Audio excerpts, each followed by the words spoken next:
Mesdames et messieurs, bonjour et bienvenue. Vous avez déjà le générique qui dit tout, hein. C'était la télé qui commence comme ça ce samedi et aujourd'hui, nous avons un géantosaure des réseaux sociaux. Voilà. C'est-à-dire que si on était en Côte d'Ivoire, on a dit que c'était le patron des marmailleurs. C'est-à-dire que c'est un monsieur que, s'il n'a pas parlé de ton événement, c'est que peut-être ton événement n'aura plus lieu. Ouais. Nous avons aujourd'hui le plaisir et la chance d'avoir Steve Fa. Steve, bonjour. Bonjour, Edouard. Comment tu vas? Gars, ça va. Hey! Tu as de poster une vidéo là. Ah! Donc même là, tu as que de travailler. C'est facile. On est sur terre à terre. Ouais. C'était la terre, non? Oui. Ok, d'accord. Ouais. C'est pas l'affaire des collages des vidéos, c'est là où beaucoup de Camerounais, des Africains, les gens du monde entier t'ont vraiment découvert. Avant, tu faisais dans quoi? Avant les collages vidéo? Oui. Wow, c'est une longue histoire, je ne vais pas raconter ça. C'est compliqué, non?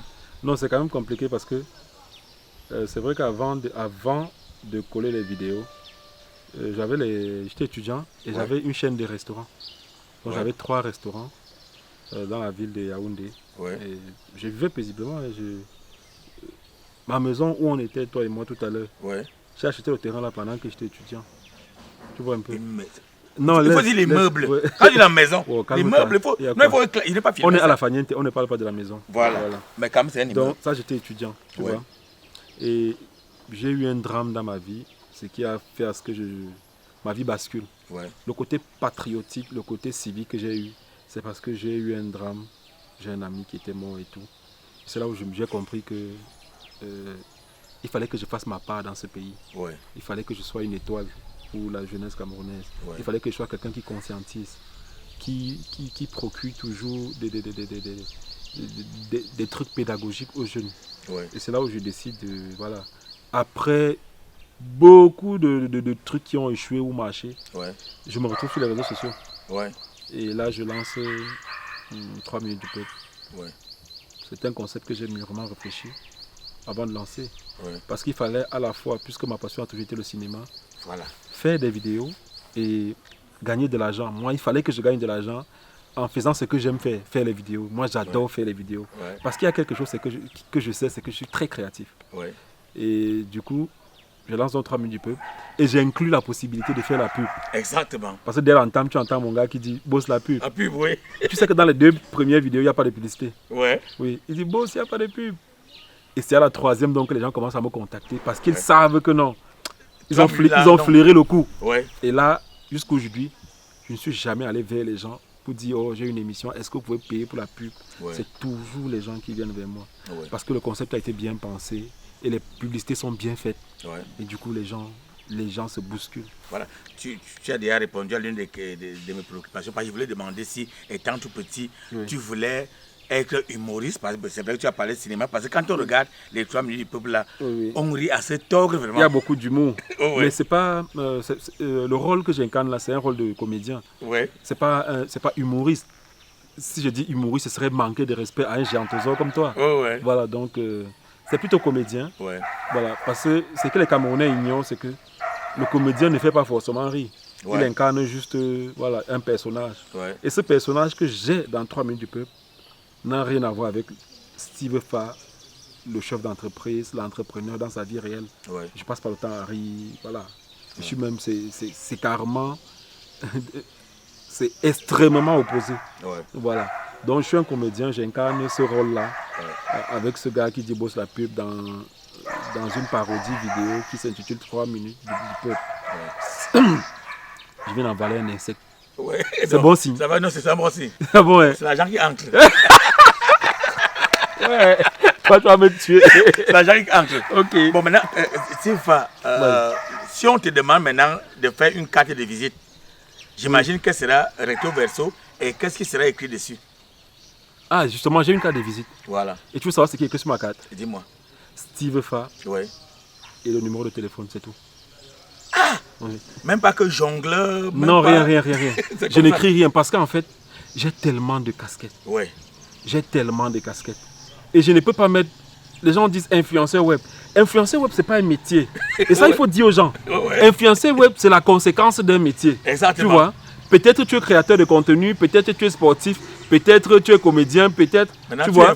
Et maintenant, c'est par rapport au fait que tu te retrouves exposé, c'est grâce à cette exposition médiatique-là que tu te trouves à être un influenceur web. Voilà, donc c'est pas un métier. Que les gens arrêtent de dire que je suis influenceur web. Tu es quoi dans la vraie vie? Sur les réseaux sociaux, je suis créateur de contenu. Exactement. Voilà. Sur les réseaux sociaux, toi, tu es créateur de contenu également, mais tu es également humoriste, je pense. Et dans le cadre de cette émission, tu es un... tu as vu, non? Un animateur. Un animateur, voilà. Donc, c'est ça. Voilà. Et tu as inspiré beaucoup de jeunes. C'est plus d'une centaine aujourd'hui. Hein. Parce que quand on se connaît sur Facebook, là, il y a beaucoup de gars qui font dans des collages vidéo. Il y en a que tu as formé ou bien il y en a qui t'ont seulement regardé et ont décidé tout de suite, n'est-ce pas, de faire aussi dans ça. En fait, mon leitmotiv, c'est quoi? C'est, comment dire, former au maximum, inspirer au maximum. Je passe ma vie à former. Même quand je vois quelqu'un qui a du potentiel. Et il y a un truc qui ne se dit pas assez. Les gens voient seulement les gens que j'ai formés. Les gens ne voient pas aussi les gens que j'ai conseillés. Quand je vois par exemple quelqu'un qui a du potentiel, je le vois, je vois la personne, je dis, est-ce que tu sais que si tu fais comme ça, tu fais comme ça, tu fais comme ça, tu vas gagner beaucoup d'argent sur les réseaux sociaux. Et c'est comme ça que la personne se lance. Il y en a beaucoup comme ça qui sont lancés juste parce que je les ai conseillés. Beaucoup que j'ai formés. Moi, j'ai profité de ces conseils. Bon. Non, il faut le dire. Hein. Toi et moi, on se retrouve un jour à la CHV, tu me dis, mais grand frère, c'est pas possible. Si tu as du potentiel, viens sur les réseaux sociaux. En fait, je ne voulais pas citer ton nom parce qu'en fait... Je préfère citer vous êtes nombreux comme ça. Mais je ne le dis pas souvent. Exactement. Et toi, par exemple, on s'est vu. Je t'ai dit, toi, tu as énormément de potentiel. Tu peux te faire beaucoup d'argent sur les réseaux sociaux. Exactement. Voyons-nous. Et tu es venu jusqu'au bureau humblement comme... J'ai dit, mais le grand Edouard qui vient jusqu'à mon bureau. Tu m'as dit, non, je veux savoir comment faire. Je t'ai dit, fais comme ça, fais comme ça, fais comme ça. Exactement. Te voilà, tu t'es lancé sur les réseaux sociaux. Et maintenant, non, voilà, tu gagnes de l'argent grâce aux réseaux sociaux. Exactement. Les cas comme ça, là, il y en a en vrac. Oui. Il y a même les gens insoupçonnables. Je ne vais pas citer, les noms. Mais je vais juste te prendre un exemple. Vous ne pouvez même pas imaginer. Il y a un monsieur qui est journaliste à Vision 4. Il fait des reportages décalés comme ça. Un jour, il venait faire un reportage. Il est arrivé chez moi. Je lui ai dit, mais mon type, toi tu fais tes reportages, là tu publies à Vision 4. Est-ce que tu as pensé à créer une chaîne YouTube ou Facebook? Tu peux gagner énormément d'argent là-dedans. Et à chaque fois que ça passe à la télé, tu postes également sur ta page. Il est resté comme ça, il me dit, il a dit, fais comme ça, fais comme ça, fais comme ça. Il est allé, il a créé sa page. Et aujourd'hui, il a même dit un code de promo. Un code de promo de l'entreprise qu'il n'aime pas là. Exact. Oui. Donc en fait, c'est ça. Je pense que le Seigneur m'a aidé à faire ce que j'ai toujours voulu faire. Être une source d'inspiration pour les gens. Il y a beaucoup de gens que je n'ai même pas formés, mais qui m'appellent. Je ne veux pas venir sur les réseaux sociaux parler de la vie des gens, mais qui m'appellent pour me dire est-ce que tu sais que ce que je fais là, c'est grâce à la formation que tu avais fait en direct sur ta page gratuitement là. Est-ce que tu sais que c'est grâce à une de tes vidéos où tu parlais d'un truc que j'ai eu l'inspiration, je suis allé faire. Je pense que c'est une grande bénédiction pour moi. Alors, lorsque tu regardes ces différents jeunes-là, ces jeunes que tu as inspirés, ceux que tu as formés, est-ce qu'il y en a quand même là, que quand tu regardes comme ça, tu dis non, je suis fier de vous? Tous ne vont pas réussir. Tous ne vont pas réussir. Mais je vais te dire une vérité, tous gagnent de l'argent. Ce que tu ignores, c'est que à chaque fois que je forme un jeune sur les réseaux sociaux, je leur dis toujours, en dehors des vidéos que vous allez faire, il faut toujours avoir un site de vente. Ou alors une page de vente. Et je leur dis ce qu'ils doivent vendre. Exactement. Je prends un exemple. Parmi mes enfants là, il y a un qui s'appelle Eman Zebou, Ends officiel. Il fait plus d'argent en vendant les articles qu'il vend là. Je ne vais pas dire ce qu'il vend. Il fait plus d'argent en vendant ces articles là que la rémunération que YouTube ou Facebook paye. Voilà. L'autre jour, il me disait encore que, quand les filles vont voir son le draguer, il me disait qu'il est dans les 600 000 par mois. Il a même acheté son bijou avec lequel il roule. Il est venu, on a inauguré ça ici. C'est bien, ils sont nombreux comme ça, tu vois. Et je pense que leur reconnaissance me suffit. Parce que le peuple camerounais n'est pas reconnaissant. Même pas un peu. Tu as beau te plier en quatre. Tu as remarqué, moi je n'interviens plus sur les réseaux sociaux. Je ne donne plus de ma personne en fait. Rarement. J'ai recommencé avec les causes humanitaires, les causes sociales. Mais là, c'est vraiment pour mon plaisir personnel. Exactement. Je ne donne plus, je ne peux plus donner de ma personne pour les choses du Cameroun parce qu'ils ne sont pas reconnaissants. Tu vois, tu fais un truc, on est toujours en train de juger, on est toujours en train de critiquer. Ouais. Et là, honnêtement, ça fait mal. Ouais. Ouais. Bon, on va parler de ce qui fait même notre déplacement ici aujourd'hui. On se retrouve au niveau de cet établissement, la Faniente. La Faniente. Et si. Non, donc, tu ne vas pas me dire que c'est ça qui a fait ton déplacement. J'ai dit, quand moi j'ai vu la paix ici, au niveau des réseaux sociaux, j'ai dit non, il faut qu'il vienne sur place. Donc, ce n'est que les collages de vidéos comme ça. Oui, il ne faut pas, comment dire. Je demande comme un gars du quartier. Oui, voilà. En fait, je voulais dire, il ne faut pas demander comme un gars du quartier. Vraiment. Parce qu'en fait, il y a un là, il y a un moi je l'appelle souvent un clochard. Ouais. Tu sais, moi je n'insulte pas les gens. Ouais. Mais celui-là, il avait dit que la Faniente se trouve à Bastos, en plein cœur de Bastos. Il y a souvent un gars là, il est souvent devant sa télé comme ça, il parle, il fait des directs depuis l'Europe. Ouais. Il a dit que la Faniente, que c'était le ministre de la Justice, Laurent Esso, qui m'a donné 500 millions et que j'ai acheté ce terrain-là, en plein cœur de Bastos. Honnêtement, c'est une insulte à tout ce que j'ai eu à accomplir, à tout le travail. Ouais. Honnêtement, ça m'a énormément fait mal d'entendre ce genre de choses. Pas pour moi personnellement, mais pour tous ces gens qui ont cru en moi. Oui, justement, qui peuvent rêver. Ouais. Parce qu'il est en train de dire qu'un jeune ne peut pas partir de zéro et bâtir un truc comme ça. Ouais. Il faut forcément qu'il donne son derrière, qu'il soit, je ne sais pas quoi, qu'il entre dans les... Parrainé. Et c'est pour ça que je me tue tous les jours à dire aux gens qu'il n'y a pas un endroit où tu peux donner ton derrière pour avoir l'argent. Il n'y a pas un endroit où tu peux vendre ta mère pour donner l'argent. Sinon, je connais plein de Mbanganola qui n'ont rien à foutre de leur mère. Ouais. Ils partent vendre. Travail et rien que travail. Ouais. Maintenant, pour répondre à ta question, est-ce que ce ne sont que les collages vidéo? Je vais te dire, les collages vidéo, on ne va pas chier sur ça, tu vois. Ouais. Mais ça ne représente même pas 20% de mes revenus. C'était ton petit déjeuner là, hein?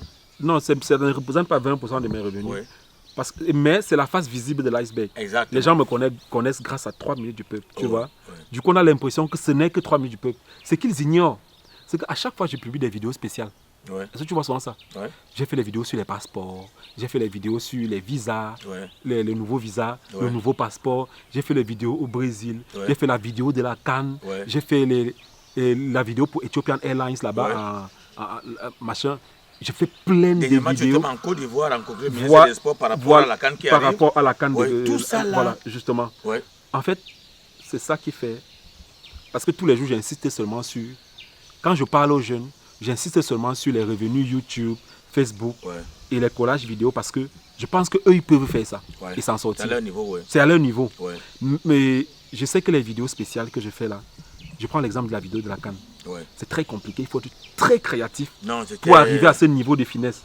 Quand tu vois par exemple la vidéo où je fais danser les gars du BI, travailler avec une institution comme le BI, c'est pas facile. Exactement. Faire danser les militaires, c'est pas quelque chose, c'est quelque chose de très très sensible. Et tu vois, la plupart des vidéos du BI que je réalise, c'est vraiment, on touche vraiment à quelque chose de très sensible. C'est pour ça que je n'aime pas parler de tout ce qui est vidéo spéciale parce que je me dis, ils sont encore au petit niveau. Il faut qu'ils sachent que les revenus, c'est les vidéos collages et tout. Mais sinon, on pourra leur faire confiance à partir on pourra leur faire confiance justement à partir de ça. À partir de leur créativité, on pourra dire, bon, on vous confie quelque chose de plus grand. Quand je me lève, je pars aux États-Unis faire une vidéo spéciale avec un Camerounais milliardaire aux États-Unis. Quand je me lève, je m'en vais à Dubaï faire une vidéo. Mais tout ça, c'est rémunéré en fait. Bien sûr. Et j'ai des vidéos, tiens-toi tranquille, qui m'ont rapporté 50 millions de francs. Une vidéo. Une vidéo? Oui. Mais une vidéo, regarde, mais tu sais pourquoi? Il va cette télé si vous dites que les gars, voici une vidéo radio 5 parce que c'est quoi même? Donc on doit tout vous expliquer. Non, mais en fait, c'est dans ton émission que je parle de ça parce que je ne parle jamais de ça parce que c'est que les gens ne comprennent pas. Par exemple, si tu fais une vidéo pour les passeports, le nouveau passeport, si c'est Canal 2 qui fait une vidéo, personne ne parle. Si c'est Equinox qui fait une vidéo pour vanter le nouveau passeport, personne ne parle. C'est l'État qui appelle Canal 2 de venir faire. C'est l'État qui appelle Equinox et tous sont rémunérés. Mais quand c'est Steve Fa qu'on appelle, c'est parce que l'État se dit que voilà, est-ce qu'il y a un influenceur qui peut vraiment nous faire un truc? Ils voient que Steve Fa peut faire. on appelle et Steve Fa donne ses conditions. Ouais. Si je dois faire votre vidéo, voilà comment vous devez me payer. Ouais. D'accord. À ce niveau, je n'aime pas parler des chiffres parce que si c'est Canal 2 qui fait, on ne demande pas combien Canal 2 a pris. Bon, mais quand c'est Steve Fa, on dit que le porte-parole du gouvernement. Bon, voilà, là je te coupe parce que quand tu parlais du visa en ligne, là, ouais. Tu te souviens que tu m'avais envoyé ça pour que je publie avec le lien. Tu m'as dit, dès que tu publies, fais-moi la capture d'écran, tu m'envoies. Oui. Bon, ça veut dire que toi, tu as eu l'argent. Maintenant, donc, comme c'est toi qui m'as aidé à revenir au niveau des réseaux sociaux, je ne dois plus rien. Non, Edou doit. Je vais t'acheter un champagne. Ouais, Edou doit. Là, c'est pour l'intérêt du Cameroun. Quand tu fais ça, c'est pour l'intérêt du Cameroun. Ma bière reste toujours d'actualité. Et je veux te faire comprendre. Tu me dois une bière. Oui, non, voilà. Ça, je dois une bière. Voilà. Lorsque j'ai posté cette affaire-là, il y a des gens qui sont venus m'insulter. Que les Camerounais ont des vrais problèmes, tu viens parler de... J'ai dit, mais attendez. Ouais. On voudrait faire comprendre qu'au lieu de partir, comme les gens ne voyagent même pas, peut-être tu es en France, si l'ambassade est à Paris, au lieu de partir de Bordeaux pour venir demander au visa ici, étant là-bas, tu peux obtenir ton truc. Tu peux obtenir. Alors, c'est pas important pour les Camerounais à quel niveau? Non, mais pour le Camerounais qui vit au Cameroun, je vais te dire, c'est pas important. Pour les Camerounais nationaux, non. Ouais. Parce que le visa, c'est une affaire des étrangers. Quand un Camerounais, parfois il faut comprendre aussi le Camerounais. Ouais. Quand il dit que c'est pas important, c'est que lui préfère qu'on lui dise que la CNI est désormais gratuite. Là, pour lui, c'est important. Ouais. Or, pour nos frères qui ont pris une autre nationalité et qui sont à l'extérieur, c'est important. Ouais. Et là, ça leur facilite la tâche. C'est pour ça que je me suis dévoué corps et âme pour cette vidéo-là. Ouais. Parce que je me disais, voilà un truc. Je connais comment les gars souffrent en Europe. Pour aller prendre un visa, comment est-ce qu'on les chiffonnait dans les ambassades. Comment est-ce qu'on les rançonnait. Moi, je pense que c'est pas pour ça qu'on est là. Voilà. Bon, maintenant, donc, on est au niveau de la Faniente. Le nom, déjà, c'est encore que l'inspiration. Je vois Fa, Sifa, Niente, c'est quoi?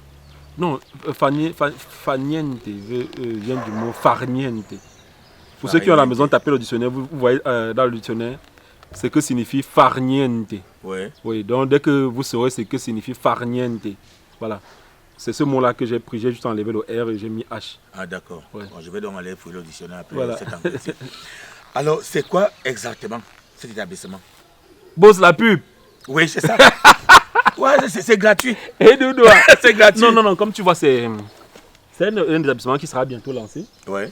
Et c'est quoi en fait?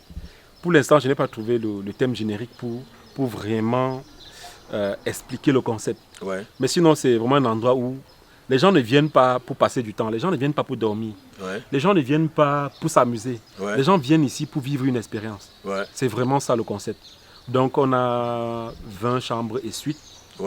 Et c'est vraiment un endroit où les gens peuvent venir louer pour organiser mariage, anniversaire, ou alors venir le week-end.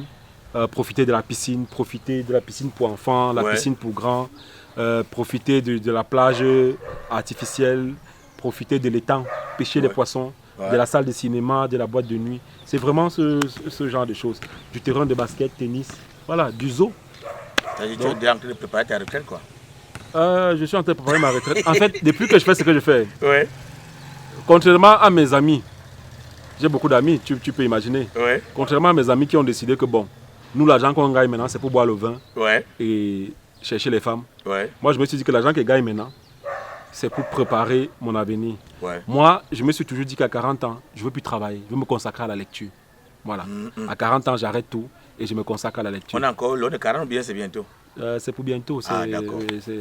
Je suis un jeune grand Edouard. C'est peut-être dans 5 ans. 6 ans.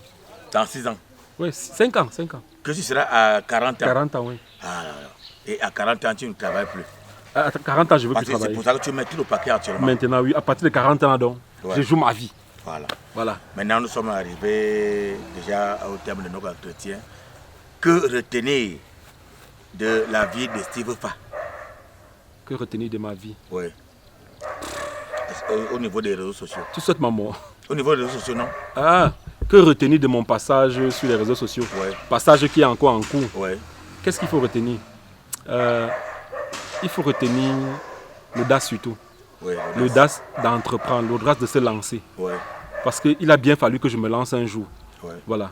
Il faut retenir que, en toute chose, il faut faire beaucoup d'efforts. Il faut beaucoup travailler parce que 3 minutes du peuple, c'est tellement compliqué. Ouais. Tu vois, on réalise terre à terre en... Si terre à terre dure 10 minutes, on réalise ça en 10 minutes. Ouais. Or, 3 minutes du peuple peut me prendre 4 jours. Ouais. Et quand il dit 4 jours, c'est que c'est de 6h à 18h, je suis assis là en train de travailler. Ouais. Parce qu'il faut produire un contenu de qualité. Ouais. Donc, c'est ce qu'il faut retenir. Et il faut aussi retenir que dans la vie, quand tu veux faire quelque chose, quand tu connais l'objectif que tu as atteint, fonce. N'écoute pas ce que les gens disent. Ouais. Si j'écoutais seulement ce que les Camerounais racontent, c'est qu'honnêtement, je n'ai pas fait ce genre de choses. Ouais. Parce que si j'écoutais ce que les Camerounais racontent, c'est que quand tu m'appelles là de venir faire une vidéo, tu sais, on est arrivé à un niveau où, et ça il faut que je te dise du doigt, on est arrivé à un niveau où je suis resté comme ça, on m'appelle le 19 février. On me dit que vous êtes invité au Palais de l'Unité. Ouais. Le 19 mai, qui est passé là, vous êtes invité au Palais de l'Unité. Ouais. Votre billet est là depuis et tout. Venez prendre. Hein, on vient vous donner le billet. Ouais. J'ai dit que, mais. Je crois que j'ai dit que moi, on m'invite en tant que qui. D'abord. On me dit non, machin. J'ai dit ok. À 23h, un papa, il me dit que je viens vous donner le billet parce qu'on a demandé qu'il faut le mettre sa main propre. J'ai dit non papa, vous êtes à quel niveau? Il me dit qu'il est au Dja. Je suis parti au Dja, j'ai pris le billet. Tu te rends compte que j'arrive au palais, mais je me suis caché. Est-ce que tu m'as vu à la télé? Non. Parce que je passais le temps à me cacher au palais. J'ai mis le cache-nez que, imaginez qu'on me voit ici. On va dire que pourquoi ce n'est que lui qu'on invite. Parce que j'ai regardé la salle et dit que mais où sont les autres influenceurs? Pourquoi on est dans quel genre de pays comme ça? Un truc comme ça, on n'invite pas les influenceurs. Pourquoi ce n'est que moi? Pourquoi on n'a pas invité les autres? Et si c'est que je me fais voir ici là, on va aller dire que non, ça va encore tomber sur moi. Or, honnêtement, si tu me demandes pourquoi on m'a invité, je ne vais pas te dire. Tu vois un peu? Je connais qui? Je suis le fils de Mazaka. Je suis qui? Un gars et deux doigts. Vraiment, pour clôturer cette émission, vraiment, j'aimerais t'encourager pour ce que tu fais. Je sais que ce n'est pas facile. Et j'espère que tu ne tombes pas dans les travers des réseaux sociaux. Et tu n'écoutes pas les gens. Forcément, il y aura toujours les gens qui vont chercher à te juger. Il y a une question que je voulais te poser. Que le gars l'avocat était pour là depuis. Non, vas-y, non. Tu réponds, hein? Quelle que soit la question. Tu as les nouvelles de Grand Barak? C'est pas qui a demandé ça. Non, en fait, je répète. Grand Barak n'est pas un artiste. Pour moi, ce n'est pas un artiste, ce n'est pas un papa, c'est pas... Grand Barak, c'est mon fils. Voilà. C'est pour ça que, à chaque fois que j'entends, c'est pour ça que quand tu as fait l'émission avec Grand Barak, sans regarder l'émission, j'étais fâché. Parce que c'est un peu comme si mon fils à la maison partait dans la rue, commençait à raconter des choses sur moi. Oui. Grand Barak, c'est mon fils. Je ne sais pas, je ne peux pas dire autre chose. Parce que Grand Barak, c'est quelqu'un que j'ai traité comme mon fils. Comme mon fils. Parce que Grand Barak, ce n'est pas quelqu'un que tu peux traiter comme un papa. Oui. Ce n'est pas quelqu'un que tu peux traiter comme un papa. Pour que les choses marchent, il faut le traiter comme ton fils. Tu imposes des règles qu'il doit respecter. Même comme tu sais qu'il ne va pas respecter. Oui, mais tu fais comme si vraiment tu étais son père. Tu imposes les choses. Oui, donc du coup, je n'aurai jamais, quel que soit ce qui va se raconter, je n'aurai jamais des griefs contre Grand Barak. Je ne vais jamais me fâcher contre lui parce que je connais le personnage. Il n'y a que ceux qui ne connaissent pas le personnage qui vont penser que le type là raconte quoi comme ça. Non, je connais le personnage. C'est quelqu'un de bien quand il n'a pas bu. Honnêtement, c'est quelqu'un de bien quand il n'a pas bu. Sauf qu'il ne peut pas arrêter de boire ni faire le temps. Je suis sûr qu'il va voir cet entretien en regardant ta caméra là. Dis-lui un petit truc quand même qui va faire qu'il sache que tu es au courant de lui. Qu'est-ce qu'il veut dire? Grand Barak est légumes pour moi. Non, Grand Barak m'a oublié. Est-ce qu'il passe encore chez moi? Il ne passe plus chez moi. Voilà. Pourtant, il lui n'a pas interdit ma maison. D'accord. Grand Barak, quand tu viens à Yaoundé, il faut venir chez moi. On va boire. Tu connais notre whisky qui est souvent sur la table là. Que tu vides tout le temps là. C'est ça qu'on va boire. Ok. Bon, ça a été un plaisir de te recevoir aujourd'hui. Steve Park, qui est vraiment une lumière pour la jeunesse. Il vous a dit de travailler. Ayez confiance en vous. N'écoutez pas les ondes. Sinon, ça va vous freiner dans votre élan. Et en travaillant, vous aurez aussi à faire des choses. Vous voyez, derrière là, c'est derrière le travail. Merci mesdames et messieurs d'avoir regardé Terre à Terre ce samedi matin. Et rendez-vous samedi prochain. Ça sera avec le même plaisir qu'on va vous distiller de la bonne humeur. Voilà. Ciao.